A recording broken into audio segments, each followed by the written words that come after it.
दुनिया में बहुत जाने पियत हम तो के मालूम ना का। ए जे पिए तो पिए, लेकिन हमरे आगे कुल ना चल पिए अलुअल। काहे रे का बात है? का बात है? हाँ हाई घर में हम खतर खतर मर जातनी आ तू खाली दिन रात पी पी के भट्टा पे सुतल तल बोला।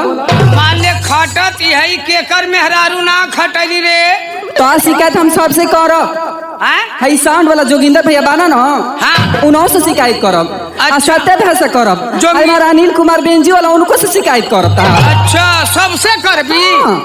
आई हमें देखा नगरची भैया बैठल बानो, मुलाल भैया समेदा वाला, इनका से तो जरूर कहब। आ दलसिंगा भैया तो बटले बड़का हमार। अच्छा और का सत्या ऑर्केस्ट्रा वाले हम उनहु से कहब। काहे ना कहब, कहबे करो। कहबी हाँ मरबो ना गलवा से चपलवा ला ले।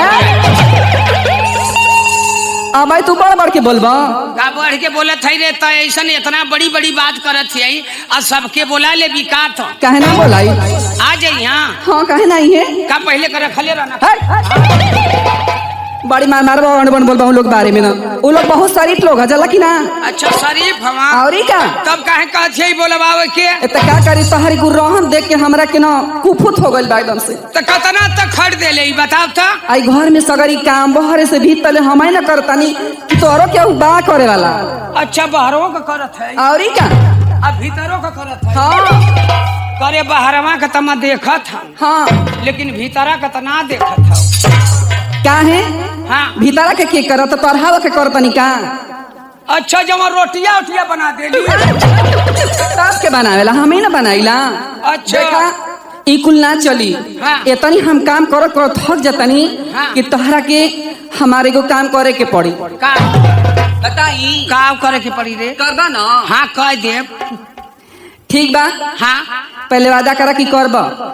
करब, लेकिन यो बात करे लाग रही तो करब। अरे करे लगबा हो आ नहीं तो छोड़े लाग रही तो छोड़ दे ना हो। ऐसा बात ना हाथ करे वाला बा।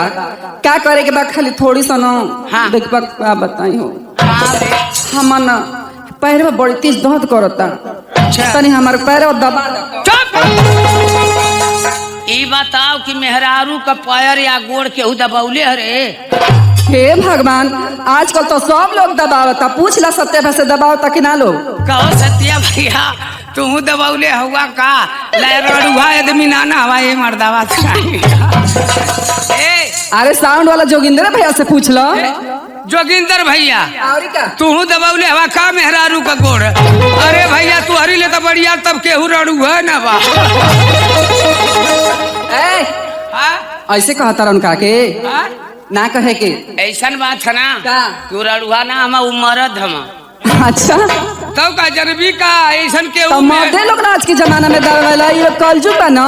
मेहरारू का गोड़ी लोग ना दबौले हम मेहरारू ही ना लोग का गोड़ दबौले। अरे बाप रे बाप ये उल्टा जमाना आज का चल गइल बा। ये हमार राजा का दबा ना दो।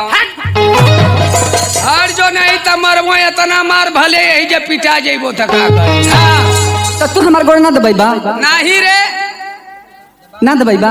ना दबाई तो ना दबाई। जाना तो ना तेरिया चली तो दइयो ना जलो। आ तो से हम गोड़ दबवा ले हाँ तो हमसे तो हसे देख मैं तो से बियाह कैले हूँ। अतमो से शादी कैले है। अरे पागल बियाह शादी दोनों एके ना भई। काहे ना दूठे होला। खा ले अरे ये बता दूठे ना भइले एक ठे बियाहवा होला कि ना। अरे वही के बियाह वही के शादी कहल जाला।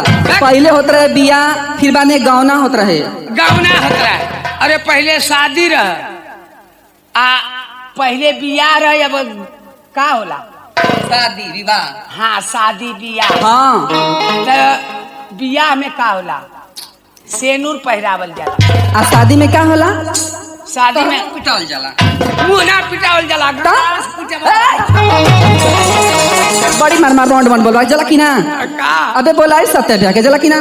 सत्या भैया हाँ सत्या भैया के बोले इबू ना। हाँ तो कह दे थे ना कि तुम्हारे सफवा उनाऊ के हुरे लगा।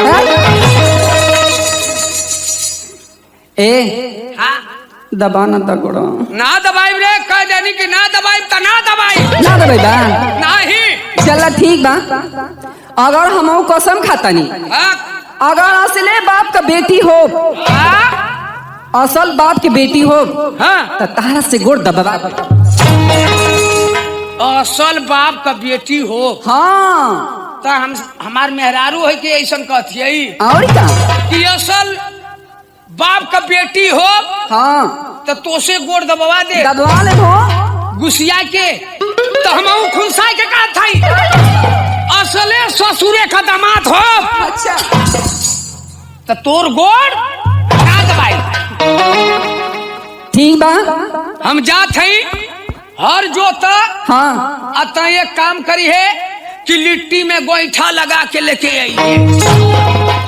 अरे पागल, लिट्टी में गोईठा ना, हाँ गोईठा चूल्ही में लगा के लिट्टी सेक के लेके आई। हाँ अहे हाँ आ वही पे तोरा के एगो हई का होला बैगन होला ना, हाँ ओकर चोखा बना ले आ ओहि पे एगो भड़ुआ मरचा ले ले। ठीक है। ठीक बना। सुना तुहार पतोहिया तू घरे रहिया आ ऐसन की एक काम करिहा कि बाल बाल लहना गैया के खियैया आ निसुआ पर बैठ के अपन भदेली खजुआइया।